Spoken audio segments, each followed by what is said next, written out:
Welcome to Impact Makers Radio, featuring industry thought leaders sharing problem-solving insights to help grow your business and live the life you love. And here's your host, Stuart Andrew Alexander. Hi everyone, and welcome to the show. We're back again with another guest who's most certainly an impact maker within her own right. And we're going to find out just why in a few short moments. But first, let's take a quick minute to introduce her to the show. Now, my guest today is someone who helps students first and foremost, and then her community secondly. Although community and industry needs allow her to custom tailor her curriculum to meet the needs of the community and industry, it also allows her to provide her students with new skills that assist them with their careers. Additionally, she's a culinary arts hospitality educator of 10 years, former Culinary Educator of the Year from the National Restaurant Association, and has 25 years experience in the culinary industry. She's also a former restaurant, bakery, deli, pizzeria, and catering establishment owner on Long Island, New York, and previous food production manager in New Jersey healthcare.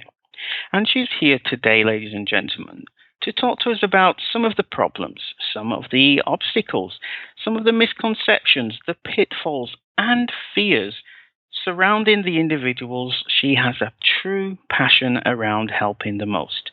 So please, welcome to the show, from Sussex County Technical School, Chef Lynn Bourinaris. Lynn, are you there? Yes, I am. Good morning. And good morning to you as well. I am so looking forward to this interview with you, Lynn, after doing a little bit of research and seeing the fantastic work that you're doing over there in America, in New York, and in your local area.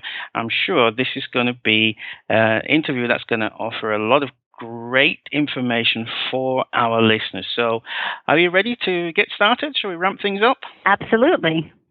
Okay, so let's set the tone for the rest of the interview, Lynn.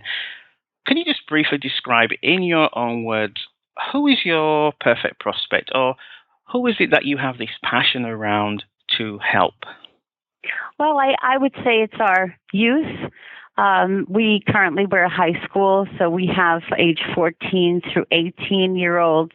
And being from industry, and I say pretty recently enlisted to teach, I know what it is as a business owner that we were always looking for, and what the employees were missing as far as certifications and things. So when I got the opportunity to teach, I found it a passion of mine to make sure that the current youth that are exiting our school here and our program, that they would be a big asset to any establishment that they went to apply for, being that we get them certified and tools that it's a win-win for both the student, leaving with a management certification as well as the employers.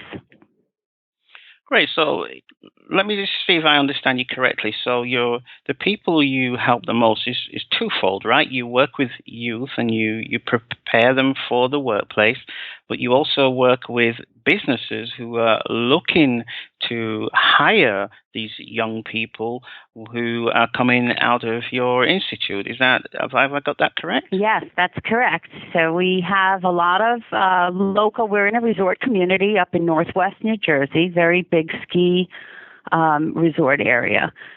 And it's a win-win because they're always looking for help, especially during the festival times and in season. And our students, even though they're young, they do have quite a bit of experience. So that's why I like that it's a win-win for both. But I want to make sure that when our students leave, they're not just leaving as a high school student. They're leaving as a tradesman. Okay, right. So let's talk about, from the students' point of view, some of the common obstacles that prevent them from being hired by these local companies that you work with? What are 2 to 3 common obstacles that you come across on a regular basis, Lynn? Well, the big one is a misconception of youth. And, that creates a lot of apprehension when you try and talk to business owners to actually giving the student a try because they're very young and they worry about that they won't be on time for work. Typical teenage going to put the boyfriend in front of their job, which is it is a big concern. But with our students, they are very dedicated and they do have that passion. We all share the passion for the hospitality industry. So that's one misconception as far as the youth with our school and our program. And another one is just simply the fear. The students, they're afraid to take that leap and move away from their comfort zone. They're here with mom and dad. They're here in a rural, beautiful farming community. And to go down into the cities where they can make more money, they do have a big fear. Yeah, I could imagine that as a young person leaving, as you say, that comfort zone, that could be, just the thought of that could be quite intimidating for them. So that is a good segue into my next question then, Lynn.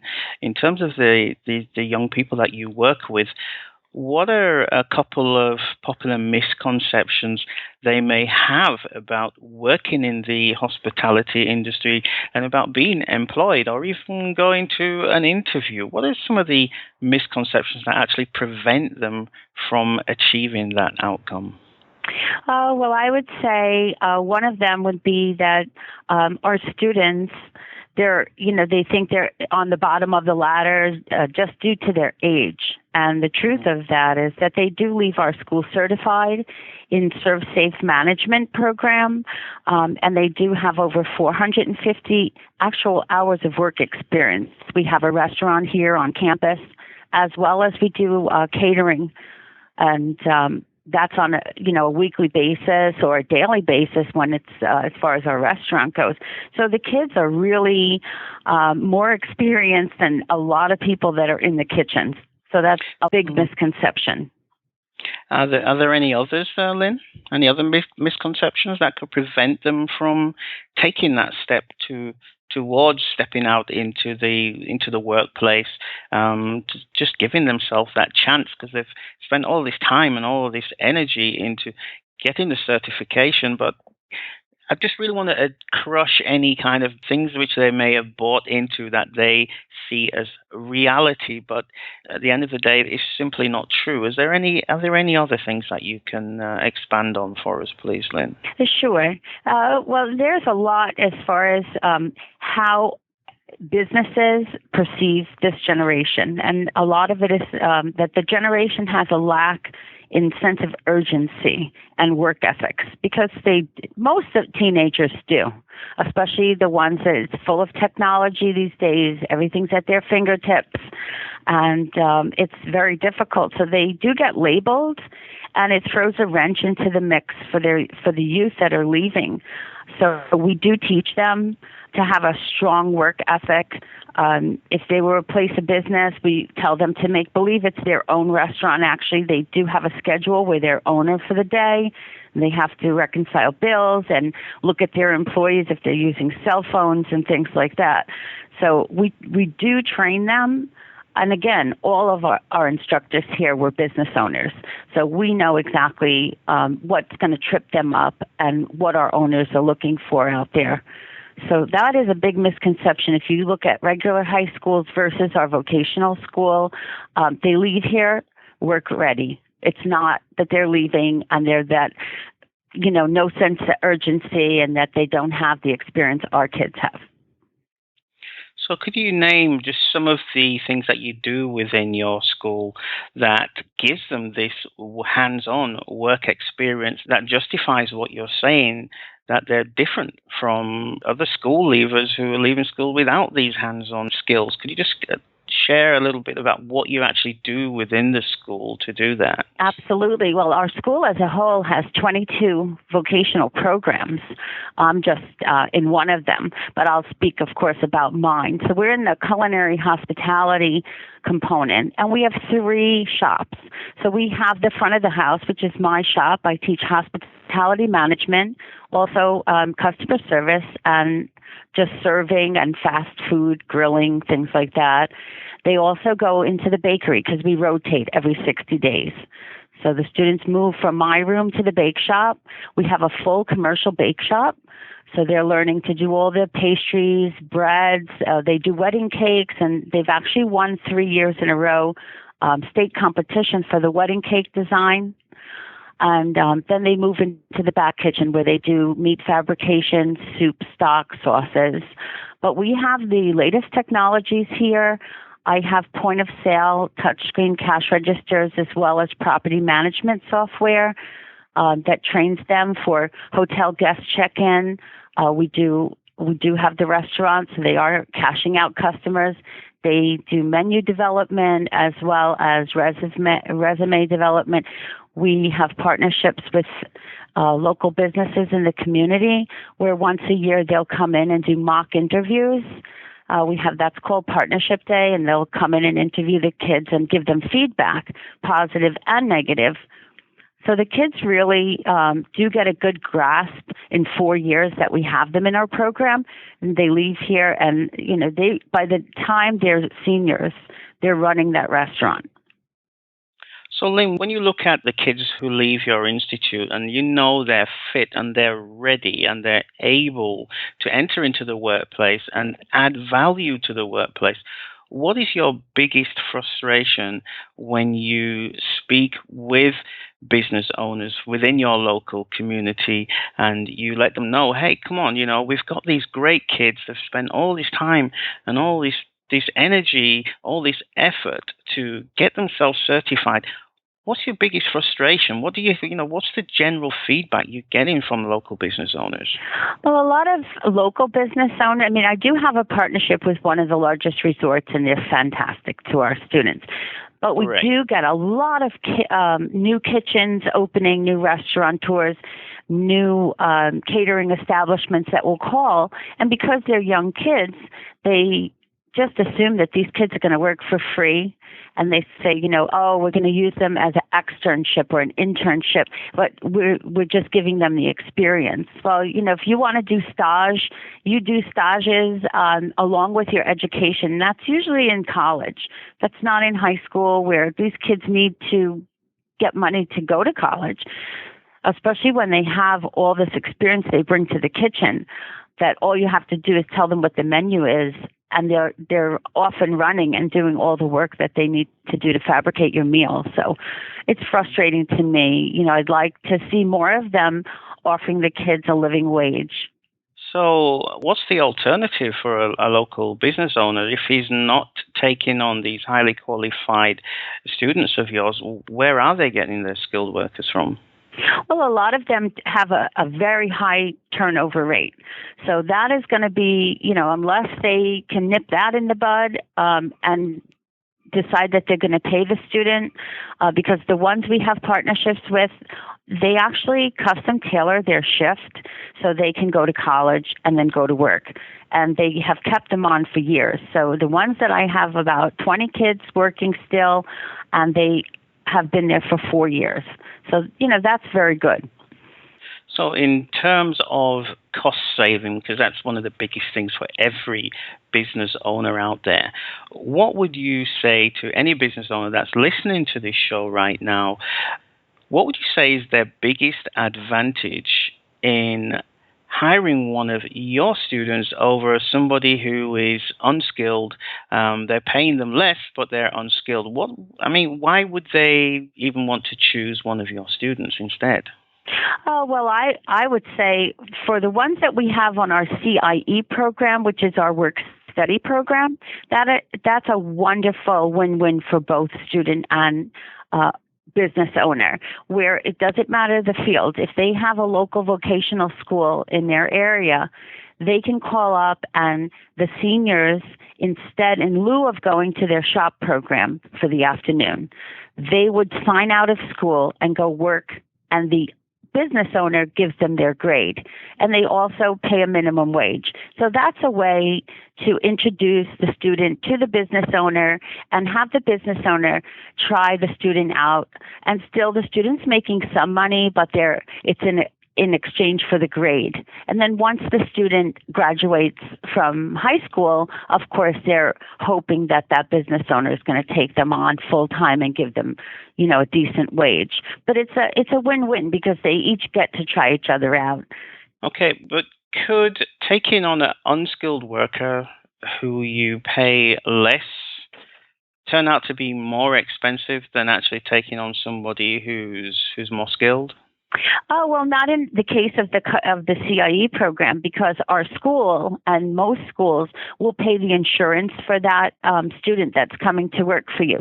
So you do have a savings advantage as far as that, that you don't have to worry if a student should have an accident or something. But you are taking our senior program participants, so they already have 3.5 years in industry working all these hours. And that's even if it's auto mechanics, engineering, medical arts, it doesn't matter. The seniors are the ones who are leaving and they're getting ready to graduate. So they pretty much have their stuff together. Mm.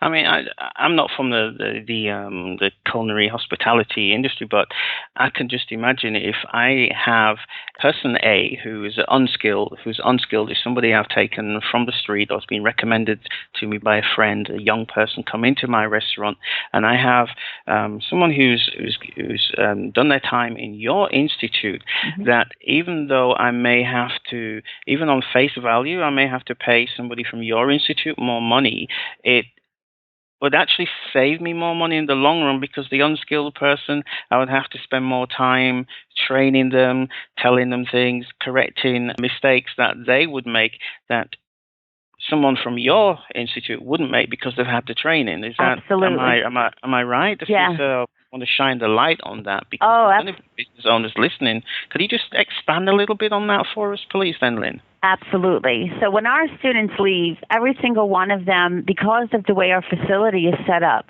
it is set up like an actual kitchen line, cooking line. We have all the equipment and more equipment, some that the regular people wouldn't have. But our students are so familiar with that every single one of them that has gone into industry, and it doesn't matter. I mean, I have people working in Disney, in cruise lines. I have a flight attendant. I mean, it spreads out to be so many more things than just restaurants and catering halls. But those kids say the only thing missing is the instructor, that they feel so at home and comfortable in their environment.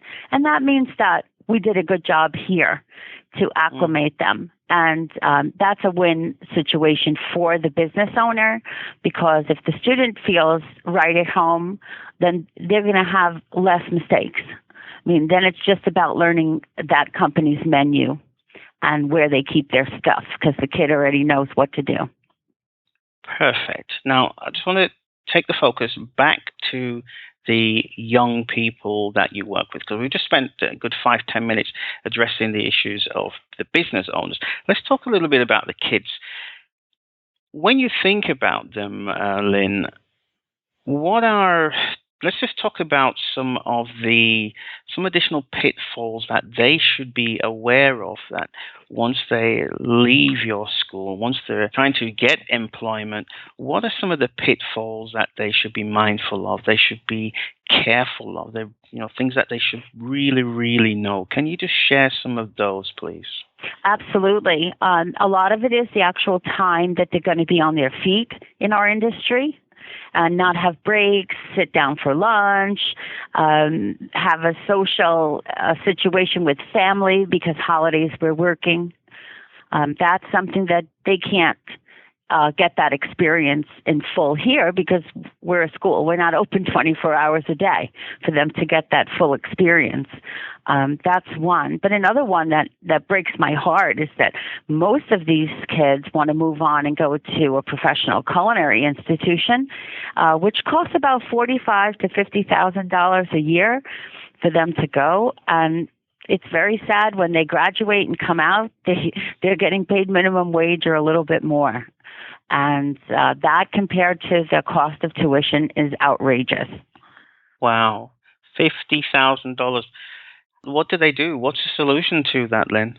Well, I find that if they're going to have training from us and go to a community college that's going to offer them just as much training, we have a lot of community colleges, and I'm sure all over have community colleges that are far less expensive. It's just a fraction of the cost. And they can get the same education because the tools are the same, the terminology is the same, and it's all about your experience in the field. Just because you're graduating from culinary school with a diploma doesn't mean that you're a chef.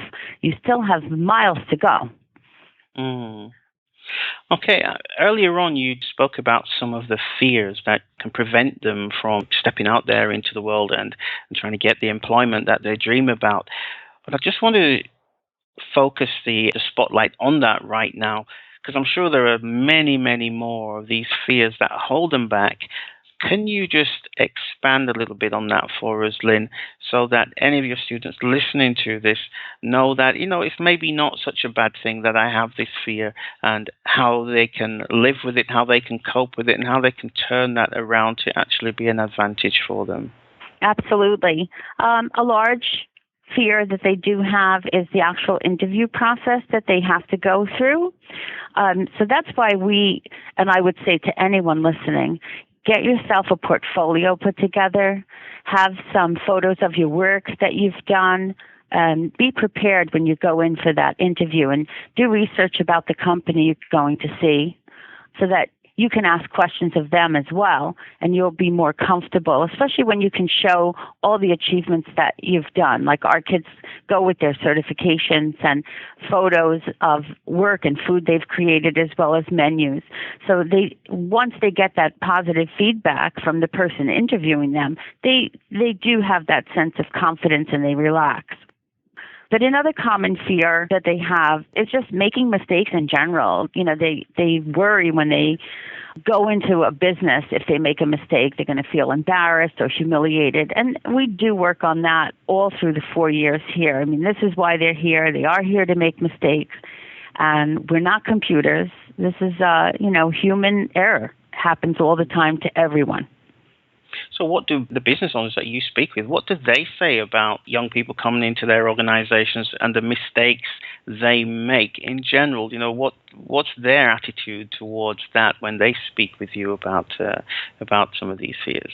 Well, we're very lucky that they love our students, and the mistakes they make are minute compared to some of the adults they have working in the kitchen. For example, we have a lot of immigrant workers working in the kitchen that might put sugar in the salt bin or vice versa, right?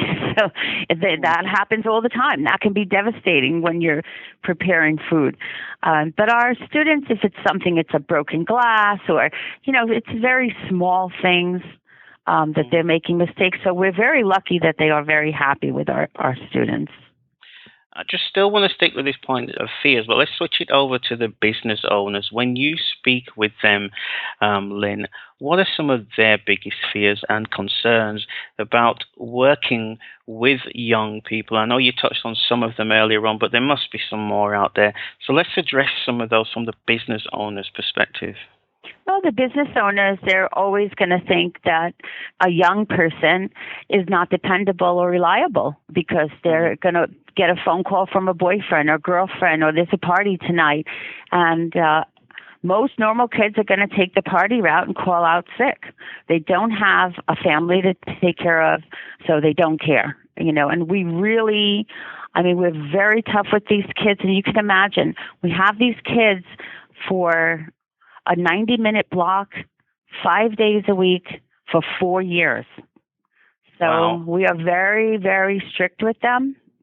They don't know how much we care about them until they leave our establishment. I mean, they know we care, but to know why we did it, it doesn't really click until they get in the workforce. So that's why, I hate to sound biased, but I'm very proud of our students and their work ethic. But as a business owner, before I came to teach, I saw the whole other side, the kids hanging out and not dressing properly and being on their cell phones, when they're working, that's stealing time because you're on the clock. They don't get that. So I just want to make sure I got that right. Did you say 90 minutes a day, 5 days a week for a whole year? Was that correct? Yeah, for 4 years. 4 years? Yeah, oh, my goodness. 4 years. Well, can you send a few my way? Sure. They'd love to go across the pond. they must be experts. I mean, that's a tremendous amount of training. And they love it. And we also, every 2 years, we go to Europe and we cook overseas.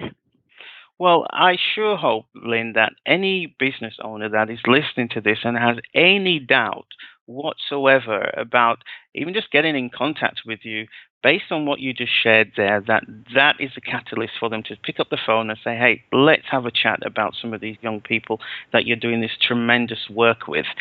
So moving on, Lynn, and this always sounds like an obvious question when I ask it, but I'm going to ask it anyway, and it's going to be a twofold question. Why would the young people that you work with, first of all, from an emotional perspective and also from a logical perspective, what would be their reasons for wanting to achieve the outcome of getting into the workplace and working in the hospitality industry? What were some of those emotional and logical reasons? Well, I think that they really want to achieve a good outcome. They all need to face, their common fears to grow in their new environment. They want to learn from the mistakes that they've made along the way of the 4 years, just to become their own unique individual. A lot of them really want to be business owners. They want to own a bakery. Some want to be on television, and we've had some be on television. I mean, there's so many things that they want to do, and whether it's realistic or not, they're very young. Some of them might change the career path, but there's so many opportunities for them out there in hospitality in general that just having those skills, both hard and soft, that we instill in them, they can work anywhere. And name some of the kind of things that actually happen when they achieve that outcome. Have you got some examples for us, Lynn? That happen in which way, you mean? In terms of what effect does it have on their life? What changes? Well, I would say that, and again, we're going to go up to the rural area up here where there's a lot of dairy farmers, and these kids, they're very hard workers. Before they even come to school, they're working on their parents' farms. So it gives them an opportunity to get out of this rural environment and really make it for themselves. Like I had told you, I have a girl that's a flight attendant. She flies all over the world, and her parents are so proud of her, and she works corporate. So she's doing really great, and she's making a great living. We also have some people working in zoos and doing the diets for the animals at the zoo, as well as the healthcare, just doing nutritional services and dietetic services. And they come back and talk to our students that are here now to explain to them that you can really reach for the stars. You can go out there, and if you like photography, you could do food design, food photography, marketing, merchandising. It's just an enormous field. And I always hope that the kids, take the bull by the horns and go and run with it to really make something special in their lives. So, Lynn, you've shared a lot of great information so far. The listeners certainly know who you work with, who you have this big passion around helping. You spoke about some of the most common obstacles that they face and the popular misconceptions that they may have bought into, whether it's true or not true. You've also addressed some of the pitfalls that they should be aware of and the fears that hold them back, as well as some of the emotional and logical reasons why they would want to achieve their desired goals.